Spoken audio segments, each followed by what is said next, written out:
NCL টি-20-র প্রথম আসরকে সফল বলছেন বিসিবির চিফ কোঅর্ডিনেটর মিনহাজুল আবেদীন নান্নু। টুর্নামেন্টে দেশি ক্রিকেটারদের পারফরমেন্সে মুগ্ধ তিনি। আশা করেন কয়েক আসরের ধারাবাহিকতায় কেটে যাবে টি-20-র ক্রিকেটার সংকট।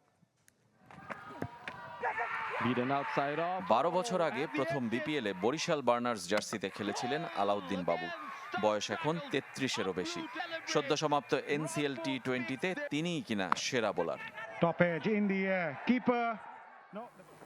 আর নাইম শেখ টুর্নামেন্টের সেরা ব্যাটার, জাতীয় দল থেকে বাদ পড়ে আবারও ফেরার প্রত্যাশায়।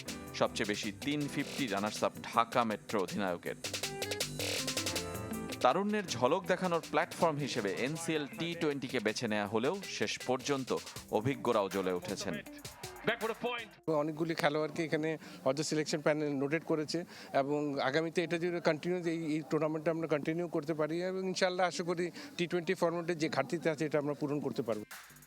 প্রমাণ সবাইকে ছাপিয়ে আবু হায়দার রনির স্ট্রাইক রেট। অন্তত 5 ম্যাচ খেলা ক্রিকেটারদের মধ্যে তিনিই সবচেয়ে আক্রমণাত্মক।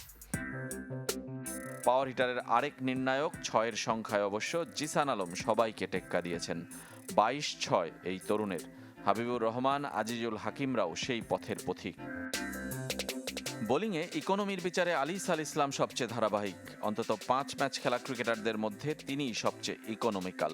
আলাউদ্দিন বাবু ও নাইম হাসানও আছেন সেই তালিকায়।